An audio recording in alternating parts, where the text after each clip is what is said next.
सोने से भरी ट्रेन आने वाली है, जिसमें इतना सोना भरा है कि आपकी आंखें फटी रह जाएंगी। सोने से भरी इस भुतही ट्रेन की तलाश पिछले 70 वर्षों से हो रही थी और अब वो ट्रेन मिल गई। बस कुछ ही देर में आपके सामने आने वाली है सोने से भरी ट्रेन की सबसे बड़ी कहानी। सोने से भरी ट्रेन की ये सच्ची कहानी आपको पौराणिक स्वर्ण नगरी की याद दिला देगी। कहते हैं कि धन के स्वामी कुबेर सोने की नगरी अपने सौतेले भाई रावण को दे दी थी, जो लंका नगरी के नाम से मशहूर हुई। तभी से मान्यता है कि कुबेर के आशीर्वाद से रक्षाबंधन पर जो भी बहन को सोने चांदी का उपहार देता है, उसका वैभव खत्म नहीं होता।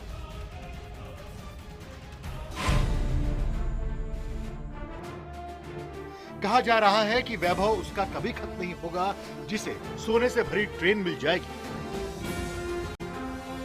लेकिन ये ट्रेन भारत से हजारों किलोमीटर दूर यूरोपीय मुल्क पोलैंड की एक अंधेरी गुफा में है।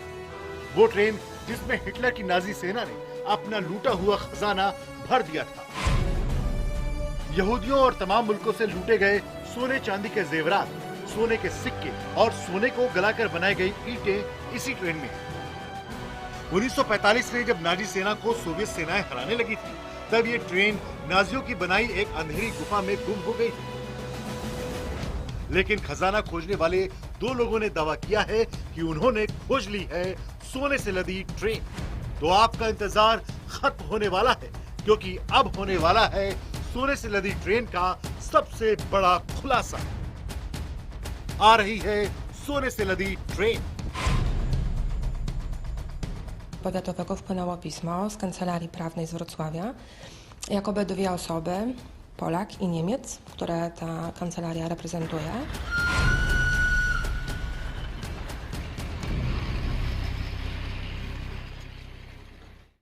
नमस्कार, स्पेशल रिपोर्ट में आपका स्वागत है। मैं हूं प्रशांत चरहे। किस्से कहानियों में गड़े हुए खजाने की बातें आपने खूब सुनी होंगी, लेकिन यूरोपीय देश पोलैंड में ये गड़े हुए खजाने की खोज के किस्से कहानी से बाहर निकलकर एक हकीकत अब बन चुकी है। खजाना खोजने वाले दो पेशेवर खोजकर्ताओं ने दावा किया है कि उन्होंने सोने से लदी उस ट्रेन को खोज निकाला है जिसके बारे में कहा जाता है कि दूसरे विश्व युद्ध के दौरान नाजी फौज ने उसे एक अंधेरी सुरंग में छुपा दिया था और कहा जाता है कि हिटलर की फौज ने यह खजाना अपने कब्जे वाले इलाके में लूटमार करके इकट्ठा किया था। लेकिन अब सोने से लदी इस ट्रेन को जमीन से निकालने की तैयारियां शुरू होने वाली है और जिसके बाद दुनिया के सामने भी आ जाएगी ये सोने से लदी ट्रेन।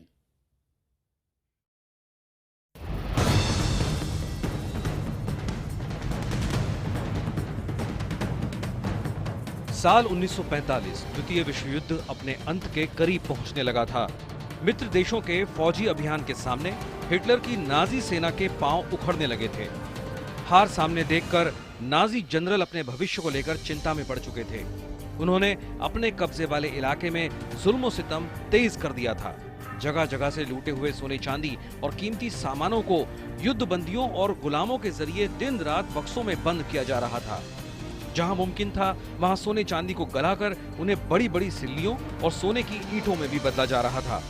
युद्ध खत्म होने के बाद भी अगर छापामार लड़ाई जारी रखनी पड़ी तो पैसे की कमी आड़े न आए, इसलिए नाजी जनरल जगह जगह ऐसे खुफिया ठिकाने तैयार कर रहे थे जहां लूटा हुआ खजाना छुपाया जा सके। द्वितीय विश्व युद्ध के बाद कई जगह से नाजियों के छुपाए गए ऐसे खजाने बरामद भी हो चुके हैं, लेकिन करीब 70 बरस से खोज एक ऐसी ट्रेन की हो रही है जिसके बारे में कहा जाता है कि वो पूरी ट्रेन ही सोने से लदी हुई थी। 70 बरस पहले गुम हुई थी सोने से लदी ट्रेन। 150 मीटर लंबी थी सोने से लदी हुई ये ट्रेन। कई करोड़ डॉलर का है ट्रेन में रखा सोना। आज के वक्त के हिसाब से माना जा रहा है कि ट्रेन में इतना सोना भरा है कि उससे किसी छोटे मोटे अफ्रीकी मुल्क की गरीबी हमेशा के लिए दूर की जा सकती है।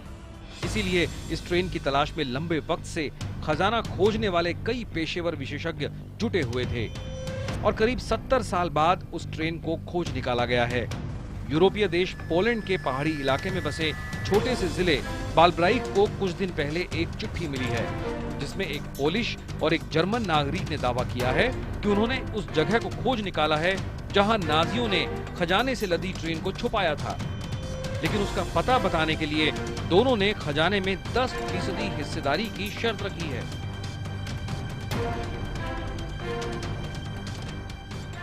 Polak i Niemiec, które ta kancelaria reprezentuje, dokonały właśnie tego odkrycia pociągu niemieckiego, który w tamtych czasach, w 1944, wyruszył w drogę do Wałbrzycha, ale nigdy do Wałbrzycha nie dotarł.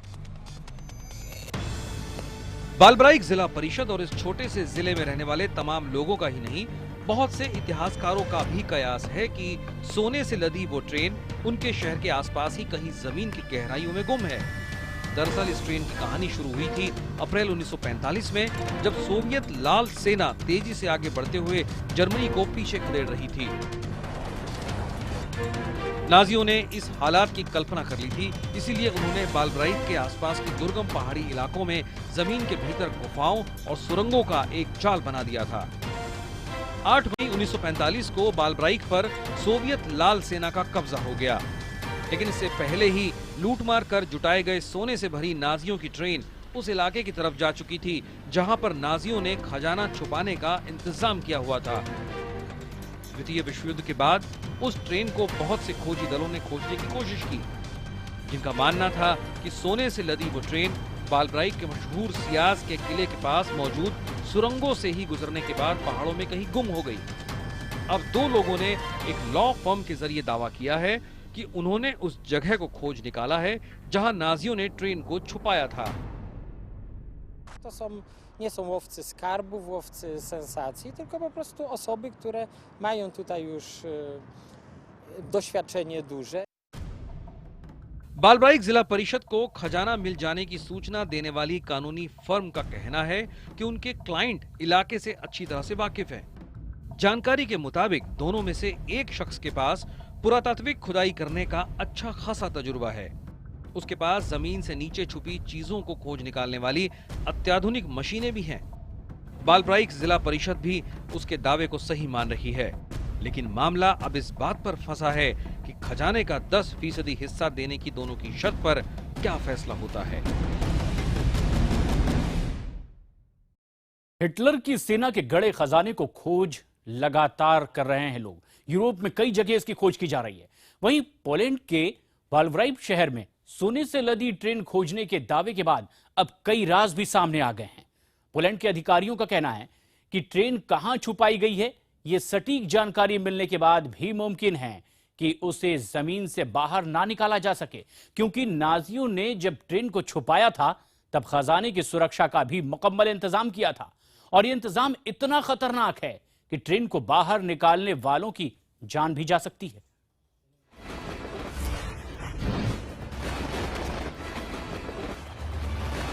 अगर पोलैंड के पहाड़ी इलाके में गुम हुई सोने से लदी ट्रेन मिल गई तो अनुमान है कि उसमें से भी कुछ इसी तरह का खजाना मिल सकता है। ये खजाना स्पेन के एक जहाज से मिला है, जिसे 1804 में ब्रिटेन के जंगी जहाज ने जिब्राल्टर की खाड़ी में डुबा दिया था। हालांकि स्पेन के कार्टाजेना में प्रदर्शित की गई ये चीजें उस खजाने का एक छोटा सा ही हिस्सा है, जिसे 2007 में एक अमेरिकी खनन कंपनी ने पुर्तगाल के पास समुद्र की गहराइयों से खोज निकाला था। 2007 में जब ये खजाना मिला था तब इसकी कीमत करीब 50 करोड़ अमेरिकी डॉलर बताई गई थी, यानी रुपए की मौजूदा कीमत के मुताबिक तब ये खजाना 32,500 करोड़ रुपए का था।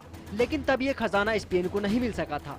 दरअसल खजाने को खोजने वाली अमेरिकी कंपनी ने इस पर अपना हक जताया था। स्पेन ने खजाने को पाने के लिए अमेरिकी अदालत में मुकदमा किया था। अदालत के आदेश के बाद अब जाकर ये खजाना उसे वापस मिला है। Es que esto es pionero. Pionero, yo creo que a partir de aquí hay un antes y un después en lo que respecta a la investigación técnica de un pecio a la profundidad en la que se encontraba este. कानूनी लड़ाई के बाद अमेरिकी company से हासिल हुए इस खजाने को स्पेन के समुद्री पुरातात्विक संग्रहालय में रखा जाएगा। स्पेन खुशकिस्मत था कि उसे अपना खजाना वापस मिल गया, लेकिन द्वितीय विश्व युद्ध के वक्त पोलैंड में गुम हुई सोने से लदी ट्रेन का खजाना आज तक हासिल नहीं किया जा सका। हालांकि ये ट्रेन जमीन के नीचे कहां छुपकर रखी गई है, इसका पता लगाने का दावा करने वाले दो खोजकर्ताओं का कहना है कि वो खजाना खोज सकते हैं, लेकिन उन्होंने खजाने का 10% हिस्सा उन्हें देने की शर्त भी रखी है। पोलैंड के अधिकारियों ने दोनों खोजकर्ताओं के दावे की जांच के बाद वालब्राइक में जमीन के नीचे एक ट्रेन होने की पुष्टि की है। पोलैंड के अधिकारियों का कहना है कि ट्रेन में फौजी सामान हो सकता है। चेतावनी भी दी गई है कि ट्रेन के आसपास बारूदी सुरंगें हो सकती हैं। माना जा रहा है कि द्वितीय विश्व युद्ध के दौरान जब नाजी सैनिक लूटा हुआ खजाना यूरोप में जगह जगह छुपा रहे थे, तब उन्होंने खजाने की सुरक्षा के इंतजाम भी किए थे। खजाने को इस तरह से छुपाया गया था कि उस तक पहुंचना आसान ना हो। खजाने तक पहुंचने के रास्ते में जगह जगह खतरनाक ट्रैप लगाए गए थे ताकि कोई अनजान शख्स वहां आए तो जिंदा बचकर न लौट पाए। लिहाजा माना जा रहा है कि सोने से लदी ट्रेन के आसपास बारूदी सुरंगें भी लगी हो सकती हैं, जहां एक भी गलत कदम मौत को दावत दे सकता है। ऐसे में क्या ट्रेन को सचमुच जमीन के नीचे से निकाला जा सकेगा, ये बड़ा सवाल है।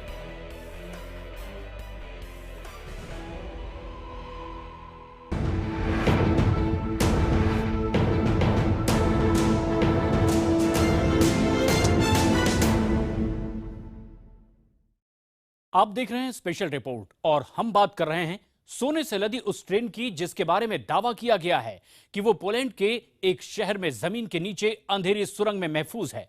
हालांकि स्थानीय इतिहासकारों का यह भी मानना है कि इस ट्रेन का वजूद है ही नहीं, क्योंकि हिटलर की सेना का कब्जा खत्म होने के बाद ट्रेन की जगह का न नक्शा सामने आया और ना ही कोई दस्तावेज। कुछ लोगों का यह भी मानना है कि नाजी सैनिकों ने जमीन के नीचे सुरंगों का ऐसा जाल बिछाया था जिसमें ट्रेन की सही जगह का पता लगाना मुमकिन ही नहीं।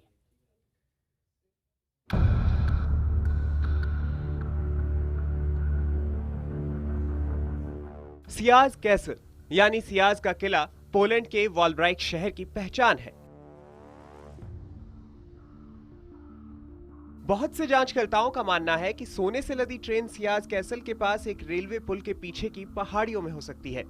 दरअसल द्वितीय विश्व युद्ध के वक्त सियाज कैसल से कुछ ही दूर पर नाजी सैनिकों के एसएस कमांडोज की बैरक थी और बैरक के बाद सुरंगों का वो इलाका शुरू हो जाता था जिसे नाजी जर्मनी ने हथियार रखने और कीमती चीजें छुपाने के लिए जमीन के नीचे बनाया था। वॉलब्राइक शहर की पहाड़ियों में सुरंग होने की ये जानकारी कोई छिपी हुई बात नहीं है। स्थानीय इतिहासकारों को सुरंग के होने का पता है। बड़ी बात यह है कि 3 साल पहले एक और खोजी दल ने भी ट्रेन खोजने का दावा किया था। खोजी दल ने जियो रडार के जरिए जमीन से 70 मीटर नीचे ट्रेन होने की बात कही थी। पोलैंड के अधिकारी उसी ट्रेन को मिलिट्री ट्रेन बता रहे हैं, लेकिन अधिकारियों का दावा है कि ट्रेन में खजाना नहीं बल्कि फौजी सामान है। वहीं स्थानीय खोजकर्ताओं का कहना है कि सच तो ये है कि वॉलब्राइक के आसपास खजाने से लदी कोई ट्रेन है ही नहीं। Przynajmniej z mojej wiedzy nie wynika, żeby ktokolwiek trafił na dokumenty, które potwierdzałyby właśnie te informacje. इतिहासकार सोने से लदी ट्रेन होने की बात को महज अफवाह से ज्यादा कुछ नहीं मानते हैं, क्योंकि विश्व युद्ध खत्म होने के बाद नाजियों से बरामद हुए किसी भी दस्तावेज में वॉलब्राइक के पास खजाना छिपाने का जिक्र नहीं मिला है। दूसरी बात यह है कि वॉलब्राइक ही नहीं, यूरोप में अपने कब्जे वाले बहुत से इलाकों में नाजियों ने राइज नाम से एक प्रोजेक्ट शुरू किया था। राइज के तहत जमीन के नीचे बंकर, सुरंग और गोदाम तैयार किए गए थे। लिहाजा ये तय करना बहुत मुश्किल है कि अगर सोने से लदी कोई ट्रेन छिपाई गई है तो वो कहाँ छिपाई गई। इसलिए ट्रेन खोजने वालों के दावों पर सवाल ही सवाल है। Więc tutaj to jest taka trochę albo bzdura, albo faktycznie informacje bezpośrednio ze strony niemieckiej. Tam była mowa o dwóch panach, jeden niemieckiego pochodzenia. No więc może potomek jakiegoś Niemca, który brał udział bezpośrednio w tym. बेशक सोने से लदी train के खोज के दावे पर सवाल उठ रहे हैं। इस बारे में कोई दस्तावेज भी नहीं मिले हैं, सही जगह का पता भी नहीं चल सका है। लेकिन इसमें कोई शक नहीं है कि ताजा दावे के बाद यूरोप के कई इलाकों में सोने से लदी ट्रेन की खोज नए सिरे से शुरू हो गई है। ये मानने वालों की भी कमी नहीं है कि उस ट्रेन में इतना खजाना है कि पोलैंड जैसे देश की अर्थव्यवस्था का पहिया कई साल तक बिना एक पैसा कमाए चलता रह सकता है।